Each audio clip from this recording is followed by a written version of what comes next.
You're like really pretty. Thank you. So you agree? What? You think you're really pretty?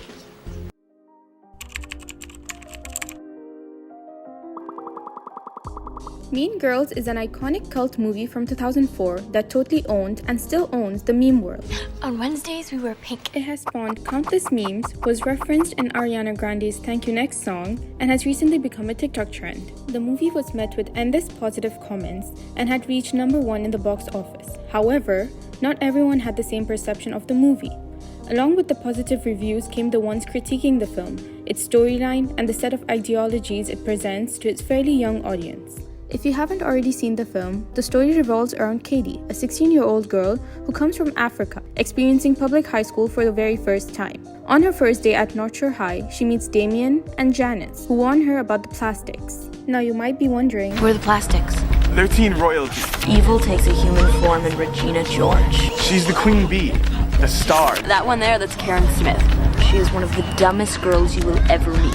Christian Wieners knows everybody's business. She knows everything about everyone. Katie is invited to join the plastics, and the storyline picks up when she falls for Aaron Samuels, Regina's ex-boyfriend, and plans to take revenge on Regina for her friend Janice. Regina George is not sweet. She's a scum-sucking road horse. She ruined my life. Beyond the simple teen drama, however, a deeper analysis of the movie's aesthetics, plot, and cinematography revealed a much sinister message.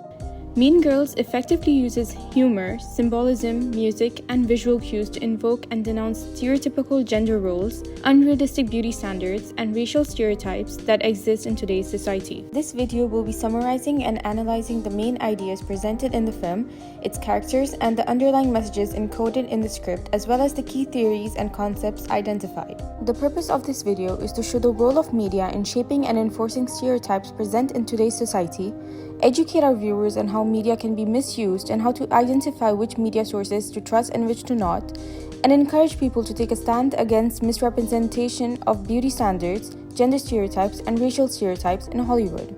Hollywood films have a tendency to portray women as weak, shallow, and obsessive over their appearance. Similar gender stereotypes are portrayed in Mean Girls, where the plastics are always seen wearing tight, pink clothes and are constantly obsessing over boys, symbolizing their adherence to the preset gender norms in society. In the beginning of the film, Katie's non-stereotypical, studious personality makes it harder for her to make friends, demonstrating the need to change in order to be accepted and fit into societal expectations. Janice, another atypical character, is labeled as a freak, which pushes the idea that anything beyond the shallow, pink color-obsessed girly personality is an outlier. Moreover, when Katie is invited into the plastics, she has to follow absurd rules in order to remain one of the plastics. And this shows how women must constantly abide by the rules set by society in order to be accepted and fit in.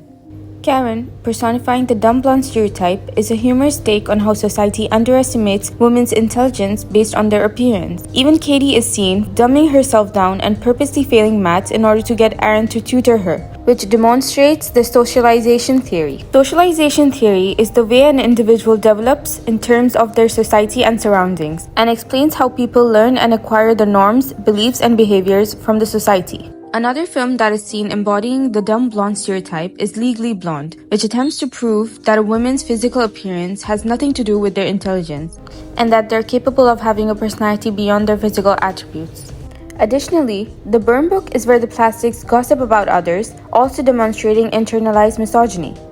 The Burn Book also becomes a tool for Regina to frame Katie and the other plastics as the one who did it, hiding the fact that she too was part of the ordeal, and deliberately making herself the victim. This portrays the concept of media framing, which is the angle or perspective from which a story is told. This scene transforms Burn Book into a symbolic portrayal of how the media has the power to shape public opinion and foster a toxic culture. Now, although the end of the film is supposed to essentially reject these stereotypes and show the importance of individuality, it does little to overcome the effect of constant cultivation of these ideas throughout the majority of the film. Cultivation theory refers to the constant feeding of certain ideas that impacts and influences the beliefs and attitudes of its viewers. When Miss Norbury lectures all the girls in North Shore High about the internalized misogyny, attempting to end the film on a positive note, the entirety of the film has already cultivated this idea onto its audience, who, by the way, are mainly high school or college students that may be living the same high school dynamics, and so they would find such depictions as a guide to climbing the social hierarchy and becoming their own Regina George. Within the glamorous world of Hollywood, beauty is frequently presented as a universally applicable trait. And in our Mean Girls universe, that's Regina, the leader of the Plastics. Regina's popularity, however, is limited solely to her physical appearance and vanishes the moment she gains weight, symbolized by the fact that the same girl who deems Regina as flawless calls her a fat ass towards the end of the film. This demonstrates how society has set certain rules on what can and cannot be called beautiful. And although Regina barely gained any weight, she was immediately replaced by Katie. The Plastics' constant worry about their weight and appearance demonstrates the narrow line between being considered pretty or not. It also shows that women are always judged for their looks more than anything.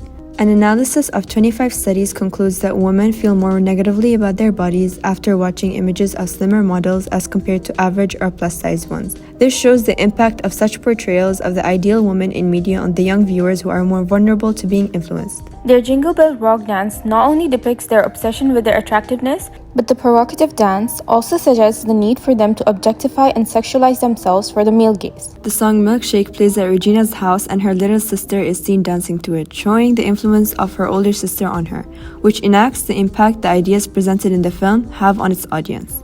Moreover, at the end of the film, the junior Plastics are the reincarnation of the original Plastics, demonstrating how the social hierarchies continue in the high school society no matter what. Hollywood is well known for its practice of racially segregating its characters and creating damaging stereotypes that have potential to influence society. Harry Potter star Daniel Radcliffe said in one of his interviews that, I think it's pretty undeniable. I mean, that's the thing, we like to think of ourselves as being, you know, a very, very progressive industry, but we sort of have been lagging behind in all kind of areas that have been very well documented. People of color make brief appearances in the film, mainly overshadowed by the other characters who just happen to be white. Clearly, there is no relation between the Plastics, the ideal female characters in the film, all being white. Hollywood is known for portraying the white race as the most superior race in comparison to those of color, and Mean Girls was no exception, obviously. The representation of the plastic as being the beauty standard demonstrates the critical race theory. Critical race theory refers to the idea of racial bias that is seen in the Western society towards people of color. We can also see intersectionality, which is basically recognizing that race intersects with other social identities such as gender, class, sexuality, etc., and understanding how these intersections compound to shape the lives of oppressed people. Racial stereotypes are written in the film depicted through the social divisions based on ethnicities. In the lunchroom scene, Katie observes the separated grouping of the Asian nerds, the cool Asians, and the unfriendly black hotties, which portrays how students are usually categorized based on their race and ethnicity. This idea touches on the concept of segregation, more precisely, racial segregation, which refers to the self-imposed grouping of people based on characteristics like race or religion influenced by subtle but constant discrimination. Moreover, the reference to the Asian nerds also enforces the stereotype of Asians being more academically inclined, and the phrase unfriendly black hotties reinforces negative physical and racial stereotypes. Kevin Napur, a South Asian, is also stereotyped as being smart, being on the mathletes team based on him being South Asian. The generalized racial assumption in the film do not help with the constant racism portrayed in the film. So if you're from Africa, why are you white? When Katie is being introduced to the class on her first day, the teacher assumes it's a black girl already in class upon learning that the new student is from Africa. I'm from Michigan. In addition to all of this, the movie also manages to dehumanize Africans through its blended humor by constantly comparing chaotic scenes to Africa and the wilderness. Through the depiction of the consequences of the mean girl behavior presented in the end, Mean Girls encourages its viewers to critically reflect on their own experiences and societal expectations, since the movie presents a lot about high school, social dynamics, and the pressures of beauty standards, while also reflecting on the impact of one's actions on personal development and relationships. The movie also explores the consequences of gossip and rumors, allowing the viewers to think about the real-world effects of such actions and the importance of empathy and understanding. This alone, however, is not successful in rectifying the impact of all the ideologies presented in the majority of the film on its teen audience. The movie does very little to show reasons as to why and who shapes the society in such a way, and how to actually overcome these ideologies, therefore ends up reinforcing and promoting these beauty standards, gender stereotypes, and racial stereotypes on young audiences, especially girls who want to feel socially accepted.